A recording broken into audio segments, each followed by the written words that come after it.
Zaczęli będą martwić. Supported by the Polish Astronomical Society.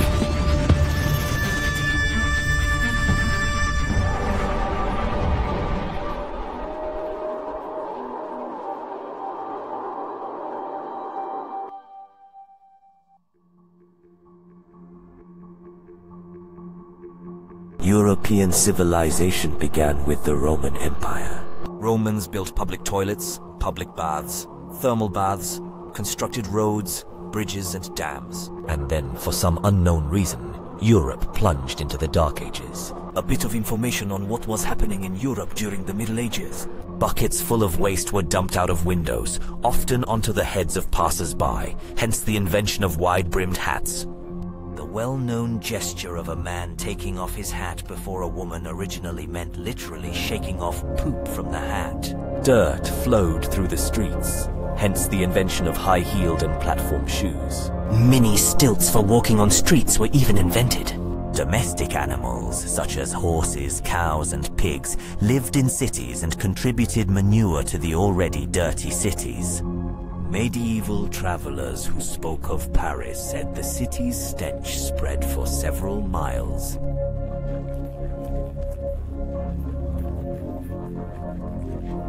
In castles, endless balls and feasts were organized, and a common entertainment for the nobility was catching their own and their neighbors' fleas. Lovers wore a special amulet around their necks, allowing them to carry their beloved's flea close to their heart. Ladies carried a little dog with them so that fleas would catch onto it, since dogs have a higher body temperature.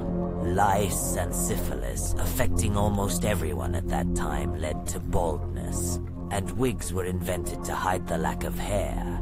The nobility bathed once or maybe twice in their lifetime, at baptism and at weddings. People back then smelled really bad, so perfumes were invented to overcome the stench.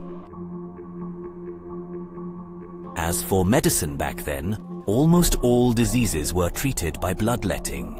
During childbirth, doctors did not wash their hands, leading to puerperal fever in 30% of women due to blood poisoning. Septicemia.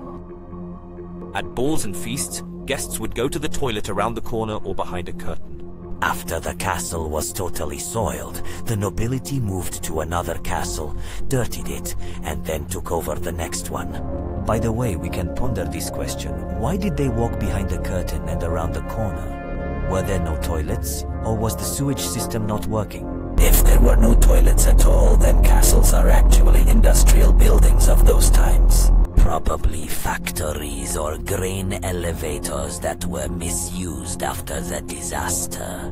If the sewage system wasn't working, then why? What event plunged the whole of European civilization into the savagery of the Middle Ages? By the way, something similar happened after the fall of the Soviet Union in some republics. Experts left cities, and the cities sank into chaos, without electricity, heating or water supply. In other words, there was some form of civilization in Europe at that time, developing the economy and industry. And then, after the disaster, that civilization fell apart. The history of architecture is full of examples of how structures have changed their purpose over the centuries. Referring to the past, it's interesting to see a similar fate befell castles. Turning from industrial facilities, they transformed into places with entirely new functions, becoming fortresses and residences of so-called aristocracy.